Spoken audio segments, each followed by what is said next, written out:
Nous allons donc écouter la parole et l'enseignement. Nous sommes à l'enseignement numéro 23 pour aujourd'hui, concernant le sujet qui parle de celui qui ose dire qu'il est Dieu. Il a remplacé le bouc, le bélier et le taureau, qui étaient destinés pour l'expiation des péchés des enfants d'Israël, selon Lévitique 16. Dans Lévitique 16, nous voyons donc les béliers, les boucs et les taureaux pour l'expiation des péchés des enfants d'Israël, une fois chaque année. Et c'est ce schéma que nous allons vous enseigner en ce moment. En fait, j'ai déjà donné cet enseignement, mais je le rappelle aujourd'hui. Cette situation contredit directement la parole du Père Yahva, le Dieu d'Abraham, selon Deutéronome 4.2. Ne rajoutez rien et ne retranchez rien aux paroles. C'est dans Deutéronome 4.2 et aussi dans Deutéronome chapitre 13, à partir du verset 1, ou Deutéronome 12, 32. Nous allons donc lire maintenant Deutéronome 12, 32, car nous avons déjà vu autrefois le Deutéronome 4.2. Donc dans Deutéronome 12, 32, vous observerez et vous mettrez en pratique toutes les choses que je vous ordonne. Vous n'y ajouterez rien et vous n'en retrancherez rien. Voilà donc dans le Deutéronome 12, 32. Et dans Deutéronome 4.2, je vais répéter, Deutéronome 4.2, vous n'ajouterez rien à ce que je vous prescris et vous n'en retrancherez rien, mais vous observerez les commandements de Yahva, votre Dieu, tels que je vous les prescris. Cette parole précise bien alors que il ne faut pas rajouter ni retrancher les paroles que je vous ai données. De quelles paroles parle-t-on? Nous allons lire Lévitique chapitre 16 pour voir quelles sont les lois d'expiation des péchés pour les enfants d'Israël. Les voilà. C'est dans Lévitique chapitre 16, verset 3 d'abord, pour commencer.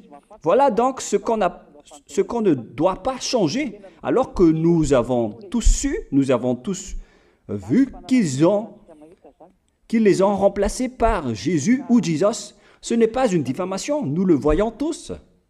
Alors que chacun réfléchisse, Lévitique chapitre 16, verset 3. Voici de quelle manière Aaron entrera dans le sanctuaire. Il prendra un jeune taureau pour le sacrifice d'expiation et un bélier pour l'holocauste. Voilà, nous le voyons tous clairement, cette parole. Il existe donc le fait d'apporter un jeune taureau pour le sacrifice d'expiation, ainsi qu'un bélier pour l'holocauste.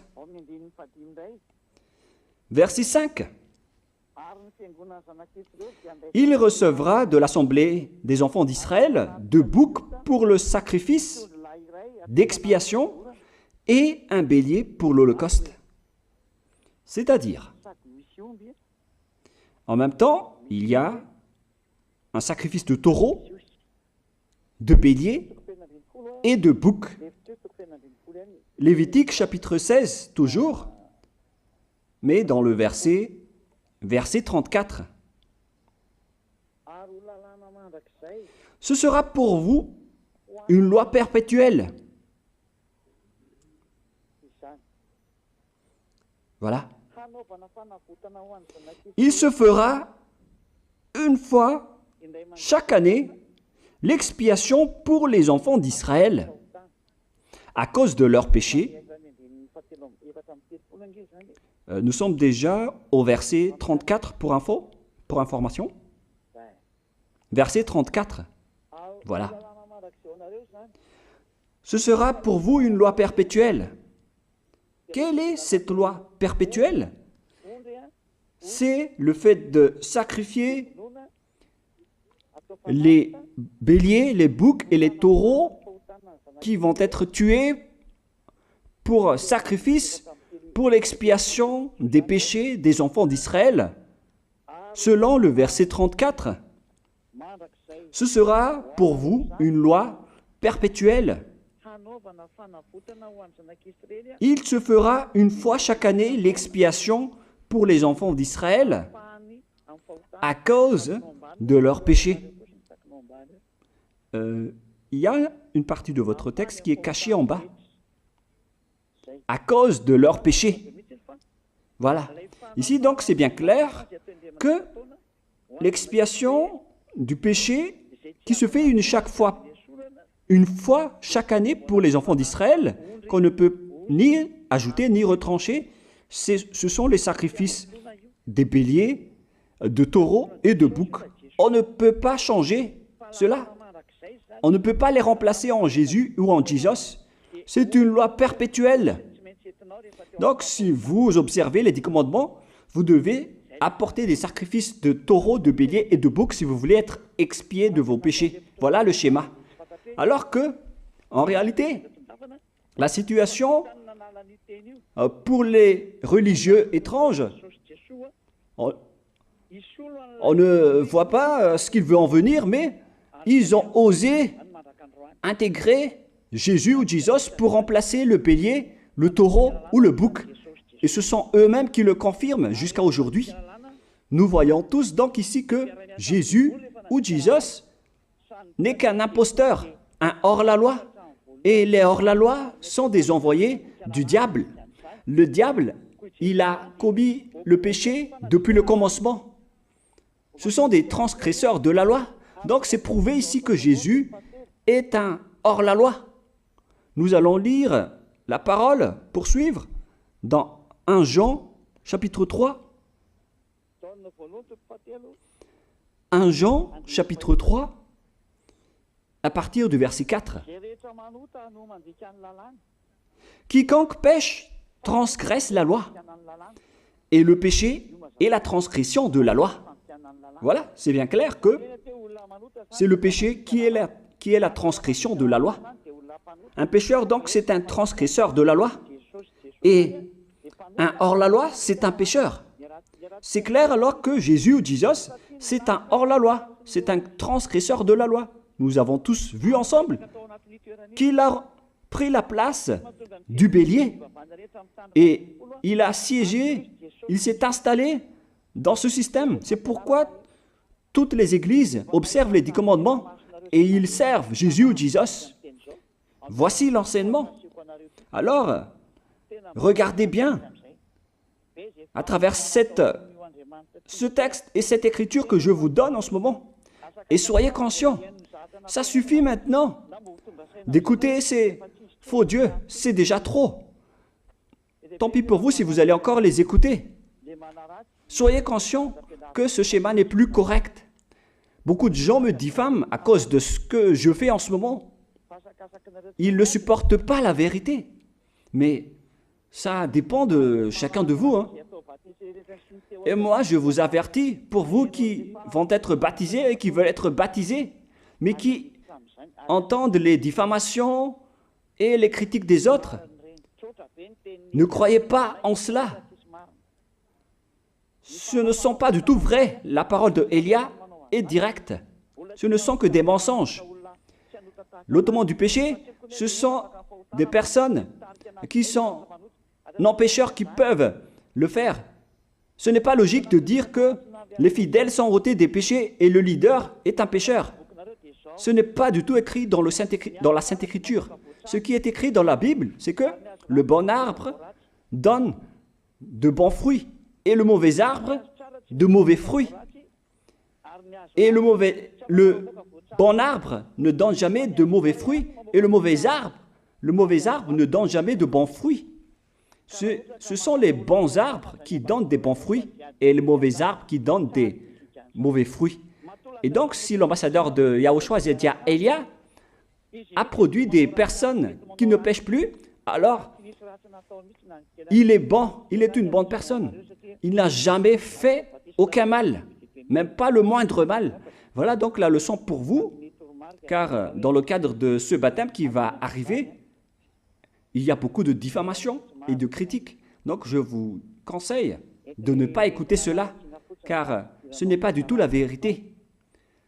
Ils font ça juste pour diffamer et blâmer la bonté de Yahushua, alors ne les suivez pas. Donc là, on voit bien que ce n'est pas de la diffamation. Nous avons tous vu ensemble. Je vous ai donné la parole. On a tous écouté et vu ensemble. On a jugé ensemble. Est-ce que ce Jésus ou Jésus a fait la vérité? Est-ce qu'il a dit la vérité ou pas? Si nous avons vu le livre de Moshe, venant du Dieu d'Abraham, qui a dit « Ne rajoutez pas et ne retranchez pas à ma parole ». Nous avons vu alors que ils ont remplacé par ce Jésus ou Jésus les sacrifices d'expiation du péché, en disant après que c'est ce dernier qui ôte les péchés. Ce n'est pas du tout vrai. Celui qui peut ôter les péchés selon les 10 commandements, c'est le bélier, ou bien le taureau, ainsi que le bouc. Ce sont ces bêtes qui peuvent ôter les péchés. Quelle est alors la raison pour laquelle les religieux sont entrés dans ce mauvais schéma? Car c'est vraiment un schéma qui transgresse la loi. Car ils ont contré bêtement le livre du Lévitique chapitre 16. Ils l'ont contré bêtement, directement. Et après, ils ont remplacé par leur faux Dieu. Un faux Dieu car c'est directement un hors-la-loi. Il a contredit le Dieu d'Abraham. Nous voyons la preuve ici qu'il a contredit vraiment le Dieu d'Abraham, qu'on appelle par le nom de Yahava et Yahushua son fils.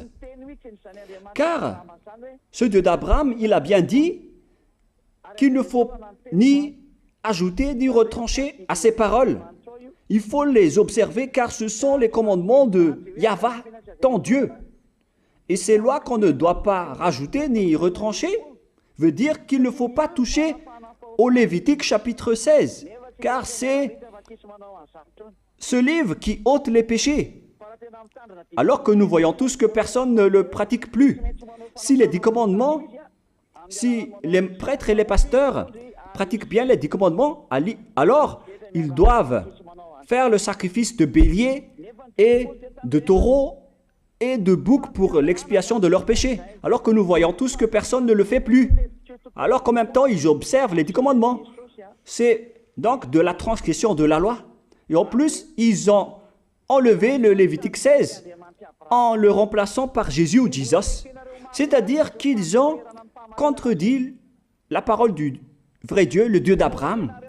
Et est-ce que vous allez encore oser contredire cette vérité? Est-ce que vous allez encore dire que vous êtes dans la vérité, que vous êtes dans la justice? Mais qu'est-ce que vous cherchez? Vous cherchez à prier et à servir le Dieu d'Abraham. Si vous voulez servir le Dieu d'Abraham, vous n'allez pas enlever le Lévitique 16, vous allez restaurer le Lévitique 16. Mais est-ce que vous allez encore oser le faire? Est-ce que vous pouvez encore le faire? La réponse, non. Vous ne pouvez plus le faire. Alors que il s'agit de l'expiation de vos péchés. Et dans ce cas-là, c'est obligatoire de le faire. J'ai expliqué l'essentiel jusque-là et après je vais vous donner la raison pour laquelle ils ont fait cette grande folie en intégrant dans le Lévitique 16, à la place du Lévitique 16, leur faux Dieu. C'est vraiment de la transgression de la loi. Vous n'avez pas servi le Dieu d'Abraham. Il n'aurait pas dû faire ça jusqu'à la fin, car il a dit qu'il ne faut pas ajouter ni retrancher à ses paroles, alors que vous avez osé le contredire et les changer. Nous allons donc voir maintenant dans Psaume chapitre 40, quelle est la raison pour laquelle les prêtres et les religieux ont arrêté le Lévitique 16 en le remplaçant par Jésus ou Jesus pour remplacer les boucs, le bélier et les taureaux. Et je vais vous expliquer la raison. Et eux, ils ne peuvent pas le nier car ils l'ont fait. Et si, par exemple, ils ne connaissent pas, alors il ne faut plus faire du n'importe quoi. Il faut que vous soyez enseigné par Élia, si vous voulez encore sauver votre esprit. Mais si vous ne voulez pas, alors tant pis pour vous et assumez les conséquences. Psaume chapitre 40, versets 6 à 8. Psaume 40, versets 6 à 8. Voilà donc le dégât qu'ils ont subi. Tu ne désires ni sacrifice ni offrande. Tu m'as ouvert les oreilles. Là, ils ont bien entendu et écouté que Dieu ne désire plus leur sacrifice et tout ce qui concerne ce sujet. Tu ne demandes ni holocauste, ni victime expiatoire. Ici donc, on est arrivé au stade où on n'a plus besoin des sacrifices. D'après ce schéma, alors, le Lévitique 16 a été supprimé. Et logiquement, puisque c'est une alliance qui a été détruite, alors on ne peut plus y entrer, car on ne peut pas ajouter ni retrancher aux paroles. Et donc, si on ne peut pas y entrer d'après la parole qui dit qu'on ne peut pas rajouter ni retrancher, si le Dieu d'Abraham a interdit le sacerdoce, alors logiquement, vous ne devez plus y entrer. Sinon, vous allez vous autoproclamer en tant que pécheur à jamais, alors que les pécheurs et les malfaiteurs n'iront jamais au ciel des cieux. C'est clair alors que c'est devenu un sens interdit, les 10 commandements et les lois de Moïse d'après ce schéma, car c'est la relation avec le Père Yahva qui a été détruite, qui a été supprimée, car il n'y a plus d'expiation de péché pour vous. Alors vous êtes fous si vous allez encore entrer dans ce schéma. C'est pourquoi on a besoin d'une nouvelle alliance, car l'alliance des 10 commandements et les lois de Moïse ne sont plus correctes. C'est devenu supprimé, car on ne peut plus faire le sacerdoce, mais les religieux ainsi que les faux dieux, ils ne se sont pas... ils ont facilité les choses en intégrant leur faux dieu à la place du bélier, du bouc et du taureau. Et voilà, c'est bien clair. Et d'après eux-mêmes, ils ont dit que l'intégration de Jésus ou de Jesus, c'est d'après ce livre des psaumes. Vous voyez que ici, je n'ai pas dit du n'importe quoi, c'est la vérité que j'ai dit. Je n'ai pas incriminé qui que ce soit. C'est vraiment la réalité, la vérité. Alors, ici, on prouve bien que ça a été supprimé, ce n'est plus autorisé. Et c'est encore confirmé dans Ésaïe 66.3 que celui qui fait des sacrifices, c'est comme celui qui fait de l'idolâtrie. Celui qui immole un bœuf est comme celui qui tuerait un homme. Celui qui sacrifie un agneau est comme celui qui romperait la nuque à un chien. C'est vraiment toute une histoire si vous allez faire cela. Celui qui présente une offrande est comme celui qui répandrait le sang d'un porc. Alors qu'à l'époque des 10 commandements, c'était carrément interdit. celui qui brûle de l'encens est comme celui qui adorait des idoles. Ici donc, toutes les sortes de sacrifices ont été bloqués. C'est devenu interdit. C'est pourquoi le faux Dieu est entré dans Lévitique chapitre 16. Alors qu'ils n'ont pas du tout vu de leurs yeux qu'on ne peut pas ajouter ni retrancher aux paroles. Ils n'ont jamais vu et connu ces paroles. Il a fallu attendre l'arrivée de Élia pour vous montrer toute la vérité, pour vous montrer toutes les vraies paroles. Alors, il faut suivre Élia. Suivez Élia. Et c'est ce terme qui dit de suivre Élia que les gens ne supportent pas du tout. Mais qu'est-ce que je vais dire d'autre? Je vais vous dire de suivre qui? Alors que vous êtes tous pécheurs. Est-ce que vous allez suivre les pécheurs pour aller en enfer? Vaut mieux suivre Élia, car ceux qui l'ont suivi ne pêchent plus. C'est quoi le problème? Si c'est de la jalousie, alors vous n'êtes pas du tout sage. Mais si vous êtes sage, vous devrez être content en m'écoutant. Si vous cherchez ce Dieu d'Abraham, vous devez être très content en dansant à la maison en disant « Merci Élia, voilà ce que j'attendais ». Au lieu de dire des colères et de la haine, moi je vous donne de la parole de l'amour pour vous sauver. Alors sachez bien écouter. Et après, ils l'ont continué dans 40, verset 7 maintenant. Alors je dis, voici je viens avec le rouleau du livre écrit pour moi. Verset 8, je veux faire ta volonté, mon Dieu, et ta loi est au fond de mon cœur. Et eux, ils ont pris cette parole en disant que nous avons vu ce terme de rouleau du livre. Et directement, ils ont dit que on doit intégrer dans les 10 commandements le Fils du Très-Haut qui s'appelle Yahushua. Ils l'ont intégré dans les 10 commandements. Pour vous qui sont dans le mauvais sens, vous l'appelez Jésus. Vous avez intégré dans les 10 commandements votre Jésus, mais Yahushua n'entrera jamais là-dedans car c'est vraiment interdit, c'est un tabou. Le sens du rouleau du livre que Yahushua a parlé ici, c'est qu'on parle de son histoire dans le Sefer Torah juif. C'est-à-dire que le Sefer Torah juif a parlé de lui. Nous allons lire la parole à ce sujet. En parlant du rouleau du livre, ce n'est pas qu'il est entré dans le Lévitique 16. Non, c'est un tabou, c'est interdit. Mais il a parlé de son histoire. En parlant du rouleau du livre, nous allons lire la parole concernée à ce sujet. Selon Luc, chapitre 24, verset 44. Luc 24, 44.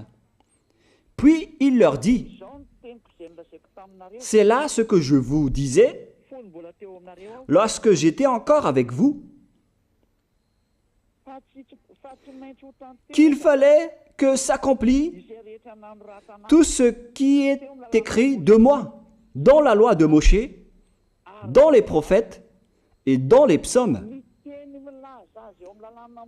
Toutes les paroles qui parlent de lui dans la loi de Moïse, dans les prophètes et dans les psaumes. C'est ça qu'on parle ici. Mais il n'a jamais dit qu'il va remplacer le Lévitique 16. Au contraire, c'est un tabou, c'est un blasphème devant le Père Yahva, qui a déjà dit qu'il ne faut jamais ajouter ni retrancher ses paroles. Donc, les paroles qui parlent de lui, ce sont les paroles de la nouvelle alliance qu'il va instaurer, qu'il va exécuter. La raison pour laquelle il sera crucifié, c'est qu'il va instaurer la nouvelle alliance en versant son sang. Voilà de 1. Maintenant, nous allons lire le livre de Jean 5,46. Jean 5, 46.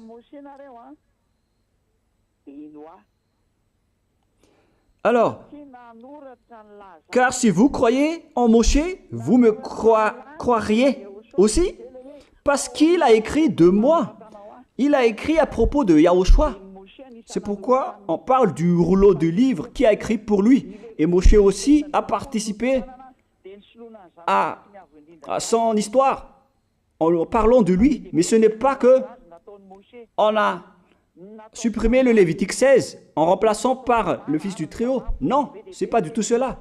Il y a beaucoup de paroles qui a parlé de lui depuis les lois de Moshe, depuis les prophètes et depuis les psaumes. C'est pour ça qu'on parle du rouleau du livre qui a écrit à propos de lui. Mais ce n'est pas que vous allez supprimer le Lévitique 16 en le remplaçant par le Fils du Très-Haut. C'est vraiment une abomination de votre part. Je vous ai donné maintenant l'explication. Il ne faut pas rajouter ni retrancher aux lois de Moshe. C'est une alliance en bonne forme qu'on ne peut pas toucher ni enlever. C'est dans Galates 3,15.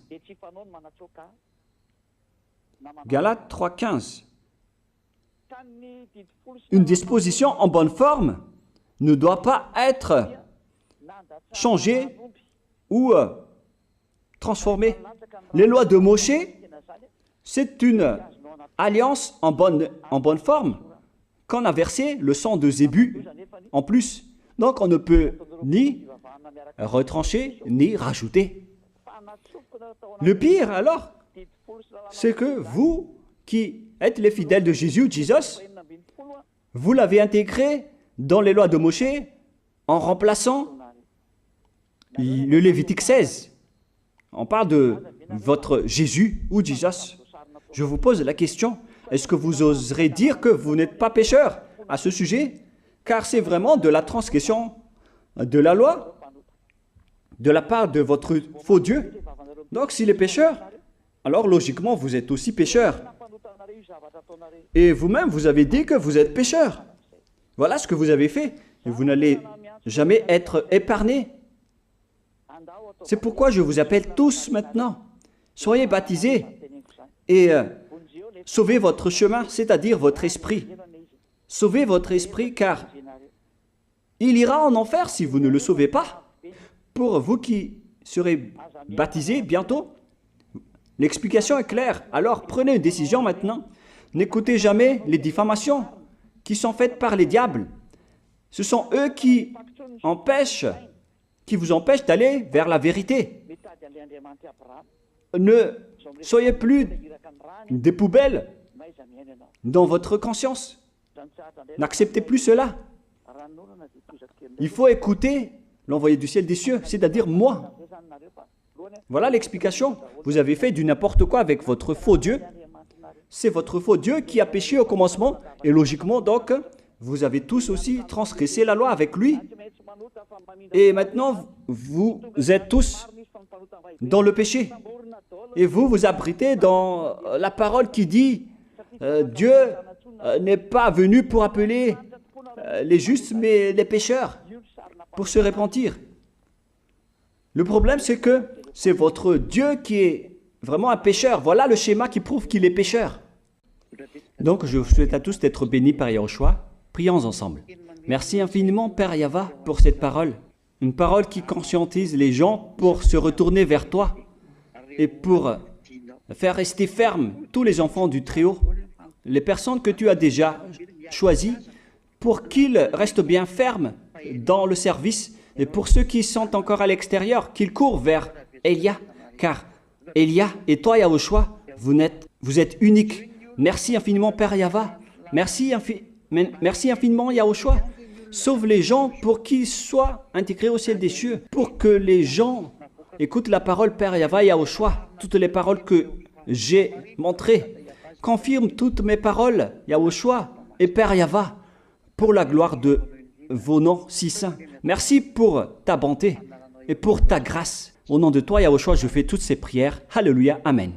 Donc, je vous souhaite à tous d'être bénis par Yahushua et à demain. Au revoir.